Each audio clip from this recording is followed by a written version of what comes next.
Welcome to Daily Current Affair. Today is 14th of November 2022. The question is, which year has been declared as ASEAN India Friendship Year? ASEAN क्या है? ये south east Asia का एक group है. ठीक है, इसमें India नहीं है, इस ग्रुप में इंडिया नहीं है और इसमें चाइना भी नहीं है. ठीक है, जो इंडिया है ना, इंडिया के जो ईस्ट में जितने भी कंट्रीज़ है ना, वो सारी की सारी एशियन के अंदर है. ठीक है, लाइक म्यांमार से आगे वाली. ठीक है, सो सबसे पहले कौन सा इसमें 10 कंट्रीज़ है.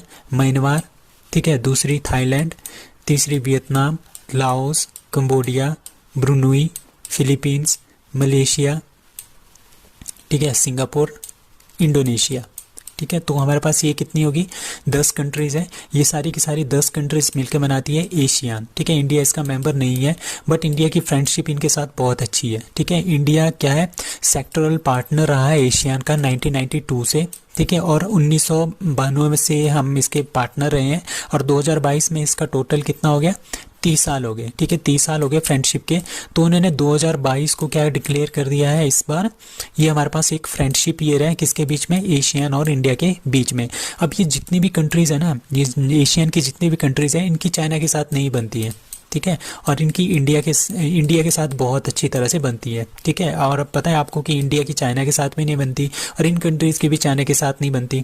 तो ये आपस में फ्रेंड्स हैं. ठीक है, इंडिया और एशियंस काफ़ी अच्छे फ्रेंड्स हैं. तो 2022 इन्होंने क्या डिक्लेयर किया कर दिया है? Asian India friendship year. काफ़ी इंपॉर्टेंट क्वेश्चन है. ठीक है, तो इस इवेंट को ऑर्गेनाइज करने के लिए, सेलिब्रेट करने के लिए इंडिया का मीडिया डेलीगेशन जो है वो सिंगापुर एंड कंबोडिया जो है वो चला गया है. अभी एशियन की 2022 में जो समिट हुई थी वो हुई थी कंबोडिया में. ये भी आपने ध्यान रखना है. So in 2022 the relationship was further upgraded to the summit level. मतलब कि इंडिया इनकी समिट में भी पार्टिसिपेट करता है. तो इस तरह का लेवल का फ्रेंडशिप हमारे इंडिया और एशियन के बीच में है. So, Center approves BSNL RS 26,821 crore 4G deal with that is TCS. ठीक है, सेंटर ने क्या है, सेंटर जो कैबिनेट है हमारी, उन्होंने BSNL को कितना पैसा दिया है? 26,821 करोड़ रुपए दिया है. क्यों दिया है? ताकि वो क्या कर सके, एक 4G की डील कर सके TCS के साथ. ठीक है, अभी आपको पता होगा कि जो हमारे पास BSNL है उसका 2G और 3G ही चलता है. ठीक है, इसका 4G अभी तक अवेलेबल नहीं है. तो अब क्या कर रहा है, अब BSNL धीरे धीरे रिवाइव कर रहा है. तो उन्होंने क्या कर दिया, 4G की डील. मतलब कि अब इनका 4G आने वाला है BSNL का. अब 4G जो BSNL का आएगा ये खुद नहीं करेंगे, ये TCS जो कंपनी है, टाटा कंसल्टेंसी सर्विसेज, उनकी जो कंपनी है उनको क्या करेंगे, इतनी 26,821 करोड़ की ये डील देंगे. ठीक है, उसके अकॉर्डिंगली क्या बनाएंगे, ये बहुत सारे टॉवर्स बनाएंगे, 4G सर्विसेज जो वो प्रोवाइड करेंगे. ठीक है, Bharat Sanchar Nigam limited has note central government to ahead of कितना 26,821 करोड़ रुपए दिया गया है. किसके साथ डील करने के लिए? TCS के साथ डील करने के लिए. क्यों डील कर रहे हैं? 4G को लॉन्च करने के लिए. ठीक है, तो आपने ये ध्यान रखना है. So BSNL will give 10,000 crore of worth purchase order to TCS. सो TCS को जो 26,821 करोड़ मिलेगा, उसमें से 10,000 करोड़ की डील जो है अभी अभी करेंगे. किसके साथ? TCS के साथ. बाकी वो धीरे धीरे करते रहेंगे. सो दिसंबर 2022 और जनवरी 2023 के आसपास हमारे पास BSNL का 4G भी आ जाएगा. तो TCS की कौन सी कंपनी इसमें पार्टिसिपेट कर रही है? उसका नाम है तेजस नेटवर्क. ये आपने ध्यान रखना है. तेजस नेटवर्क जो है वो ये काम करेगी. ठीक है, ये सारे के सारे इक्विपमेंट्स बनाएंगी BSNL के लिए. ठीक है, अभी 4G लॉन्च हो रहा है. अभी BSNL क्या कर रहा है, 4G भी लॉन्च करेगा. उसके बाद इमीडिएटली ये क्या करेगा, 5G सर्विसेज को भी लॉन्च करेगा अगले साल अगस्त 2023 के आसपास. सो TCS क्या कर रहा है, ये करेगा 10,000 टॉवर्स जो है ये BSNL MTN नेटवर्क के लिए बनाएगा, जो कि 4G टॉवर्स होंगे. ठीक है, with the cost of 26,821 crore rupees. So PV Sindhu has launched the Muscat Toofan and Toofani for that is fit India school week. ठीक है, फिट इंडिया जो स्कूल वीक है उसके लिए PV सिंधु ने क्या कर दिया है, तूफान एंड तूफानी मस्कट जो है वो लॉन्च किया है. ये है तूफान एंड तूफानी, एक तरह का लोगो टाइप होता है, मस्कट होता है. मस्कट मतलब कि एक लोगो टाइप होता है. ठीक है, तो ये इन्होंने लॉन्च किया है. तो इसका मतलब क्या है, डबल ओलंपिक मेडलिस्ट. ठीक है, 2 ओलंपिक मेडल जीते हैं, 2016 में भी जीता है, 20 में भी इन्होंने जीता है. 16 में इन्होंने जीता था सिल्वर और अभी इन्होंने 20 में क्या जीता है, ब्रॉन्ज मेडल इन बैडमिंटन. ठीक है, तूफान एंड तूफान इन्होंने लॉन्च कर दिया है। किसके लिए? Fit India movement. So fit main इनका वैसे फिट इंडिया मूवमेंट है, ठीक है। उसके अंडर एक स्कीम है, उसको बोलते हैं फिट इंडिया स्कूल वीक। मतलब कि जो फिट इंडिया का जो कैंपेन है वो हमने स्कूलों में भी लेके जाना है, उसको बोलते हैं फिट इंडिया स्कूल वीक। और इसका 4th एडिशन इस बार लॉन्च होगा। कब? 15 नवंबर 2022 से स्टार्ट होगा। इसके अंदर क्या होगा? इसमें पूरी कंट्रीज के जितने भी स्कूल्स हैं ना, वो सेलिब्रेट करेंगे फिटनेस और स्पोर्ट्स इन वेरियस फॉर्म्स। ठीक है, कब से कब? 4 से 6 दिन तक। ठीक है, मतलब कि ये इसमें ये बताएंगे कि इम्पोर्टेंस क्या है स्पोर्ट्स की, और बहुत सारी गेम्स होंगी, स्पोर्ट्स होगा कहाँ पे? स्कूल्स में। तो PV Sindhu has launch the mascot Toofan and Toofani for fit India school week. So CM announces, मतलब कि उड़ीसा के सीएम ने अनाउंस किया है to made slum free Odisha by the end of that is 2023। ठीक है, 2023 के एंड तक इन्होंने क्या करना है, जितने भी उड़ीसा में जितने भी स्लम्स हैं, ठीक है, उनको ख़त्म करना है, उन्हें एक अच्छी बेटर अपॉर्चुनिटीज़ देनी है, अच्छी लिवलीहुड देना है। ठीक है, जो स्लम्स में जो पीपल रहते हैं ना, वो काफ़ी ज़्यादा गरीब होते हैं। ठीक है, उनमें बहुत सारी मतलब वो वहाँ पे बहुत सारी गंदगी होती है। ठीक है, और छोटे छोटे घर होते हैं, एक कमरों का घर होता है, उसमें 10-10 लोग रह रहे होते हैं। उस एरिया को बोलते हैं स्लम। ठीक है, उसको उनको रिमूव करके प्रॉपर हमने उनको हाउसेस देने हैं, प्रॉपर हमने उनको लैंड देनी है। वो किसने बोला है? उड़ीसा ने बोला है। और 2023 तक ये काम जो है कंप्लीट कर दिया जाएगा। सो उड़ीसा के चीफ मिनिस्टर कौन है? उड़ीसा के जो चीफ मिनिस्टर हैं वो है नवीन पटनायक जी। उन्होंने ये बोला है कि 2023 तक हमने उड़ीसा को स्लम फ्री बनाना है। ठीक है, इसके लिए उन्होंने एक सर्वे भी लॉन्च कर दिया गया है। ठीक है, इसके अकॉर्डिंगली, इस सर्वे के अकॉर्डिंग क्या करेंगे वो, एक जमीन प्रोवाइड करेंगे। किसको? स्लम ड्वेलर्स को, जो स्लम में रहते हैं ना, उनके लिए एक जमीन प्रोवाइड करेंगे, और कुछ फाइनेंशियल असिस्टेंट भी उनको प्रोवाइड करवाएंगे। ठीक है, ताकि वो अच्छे से रह सके। सो कहाँ पे होगा ये? भुवनेश्वर, कटक, बहरमपुर, राउरकेला एंड संबलपुर, ये जो सिटीज़ है ना, इनमें ये सारा का सारा सर्वे होगा। किस मिशन के under? That is Jaga mission program. ये आपने ध्यान रखना है, काफ़ी इंपॉर्टेंट है। जग्गा मिशन प्रोग्राम किससे रिलेटेड है?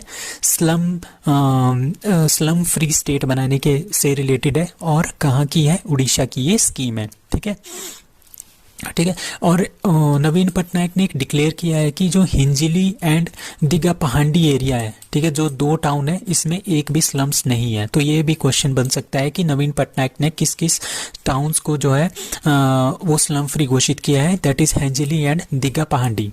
ठीक है, all the slum in the Orissa will be converted into model colonies. ठीक है, इनकी एक कॉलोनीज बनाएगी, उनको अच्छे अच्छे घर देंगे, उनको अच्छी अच्छी ज़मीन देंगे, उनको पैसे देंगे, ताकि वो अपनी लिवलीहुड अच्छी से कर सके। ठीक है, तो जग्गा मिशन इसका नाम है।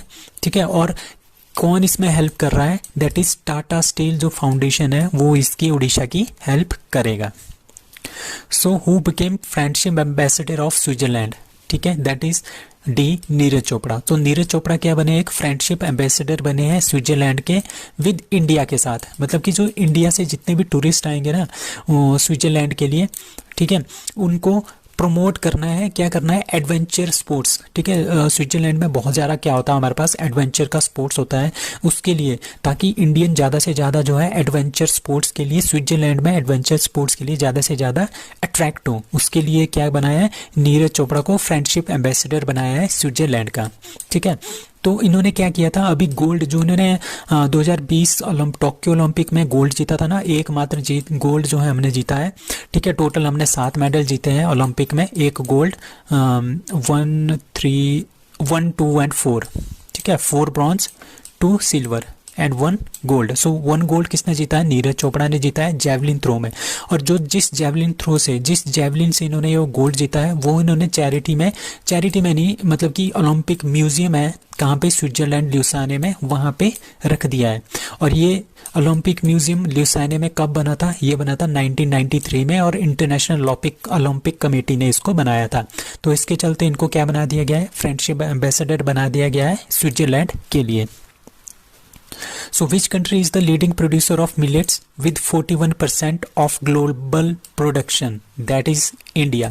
So इंडिया में सबसे ज़्यादा मिलेट्स होते हैं। मिलेट्स क्या होते हैं? मिलेट्स होते हैं हमारे पास एक ज्वार, बाजरा एंड रागी, इनको हम मिलेट्स बोलते हैं।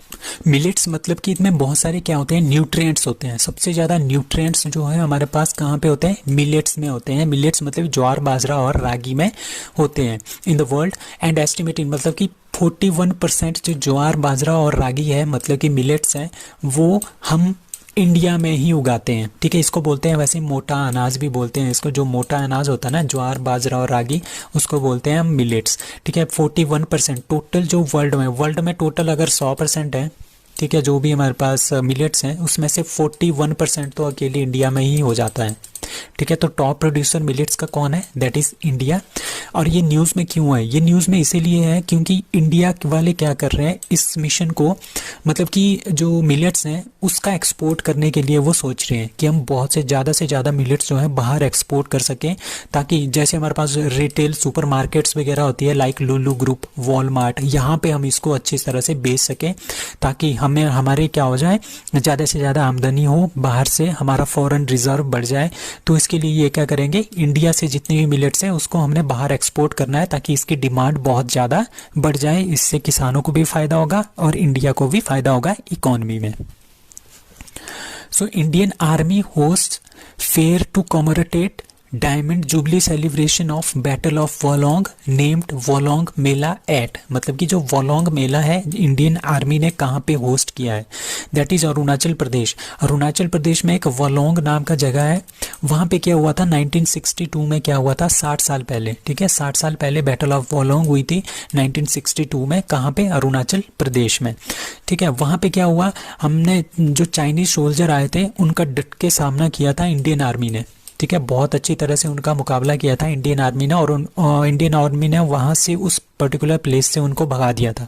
ठीक है, तो उसको मनाने के लिए, उसकी डायमंड जुबली मनाने के लिए, मतलब कि 60 साल हो गए उसको, ठीक है, उसको मनाने के लिए वोलोंग मेला जो है आयोजित किया गया। किसने, इंडियन आर्मी ने। कहाँ पे, अरुणाचल प्रदेश में। तो यहाँ पे देखो आप, बहुत सारे इंडियन आर्मी के सोल्जर्स हैं और यहाँ पे बच्चे हैं अरुणाचल प्रदेश के, तो उनके साथ मिलकर इन्होंने वोलोंग फेस्टिवल मनाया। ठीक है, Walong Mela. So diamond jubilee celebration of the Walong festival कहाँ पे, दाओ sub division of sphere Corp. ठीक है, ये आपने याद रखना है, दाओ सब डिवीजन में कौन सी कॉर्प्स थी, स्पीयर कॉर्प्स थी। ठीक है, तो उन्होंने एक मेला सेलिब्रेट किया, उसको बोलते हैं वोलोंग सर्कल ऑफ अरुणाचल प्रदेश, मतलब कि वोलोंग मेला। So railway station awarded, which railway station awarded 4-star rating Eat Right Station certification, that is Bhopal railway station. तो भोपाल रेलवे स्टेशन को क्या रेट किया गया है, 4 स्टार रेटिंग दी गई है ईट राइट स्टेशन के अकॉर्डिंगली। ठीक है, मतलब कि द फूड किसने दिया है, the food and standard association of India FSSAI, इन्होंने क्या दिया है, इसको अवार्ड किया है, किसको, भोपाल रेलवे स्टेशन को इन्होंने अवार्ड दिया है, किसके लिए।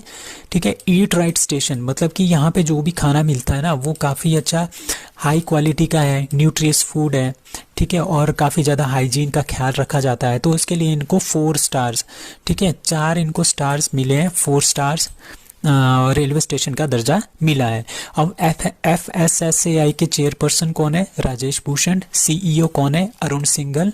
और ये फाउंड हुआ था 2011 में। ठीक है, और इसका जो हेडक्वार्टर है, ऑब्वियस ही बात है, इसका हेडक्वार्टर कहाँ पे होना चाहिए, न्यू दिल्ली में। So world's highest polling station Tashigang is located at, that is Himachal Pradesh. तो हिमाचल प्रदेश के लाहौल स्पीति में क्या है, वर्ल्ड का सबसे हाईएस्ट पोलिंग स्टेशन है, उसका नाम है तशीगैंग। ठीक है, और ये कितनी हाइट पे है, 15,256 फीट की हाइट पे है। अगर हम इसको मीटर्स में करें तो 4,650 मीटर्स पे ये पोलिंग स्टेशन है। ठीक है, अभी अभी पता है वहाँ पे हिमाचल प्रदेश में लोकसभा के इलेक्शंस हुए थे पिछले कल 12 नवंबर को वहाँ पे इलेक्शन हुए थे।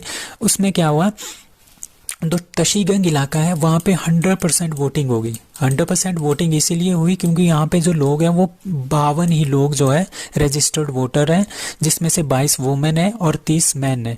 ठीक है, और 100% यहाँ पे वोटिंग हुई है। और ये तशीगंग विलेज जो है ये लाहौल स्पीति डिस्ट्रिक्ट में है, हिमाचल प्रदेश में। और ये वर्ल्ड का हाईएस्ट, वर्ल्ड का, नॉट इंडिया, वर्ल्ड का हाईएस्ट पोलिंग स्टेशन है। ठीक है, तो south India's first Vande Bharat express is inaugurated between, that is Chennai, Bengaluru and Mysore. Chennai से बेंगलुरु वाया सॉरी चेन्नई से मैसूर जाएगी ये वाली वंदे भारत ट्रेन, और वाया बेंगलुरु से, ठीक है। तो ये पहली है, साउथ इंडिया की ये पहली वंदे भारत ट्रेन है, बट टोटल ये फिफ्थ वंदे भारत ट्रेन है, ठीक है। तो पहली कौन सी थी?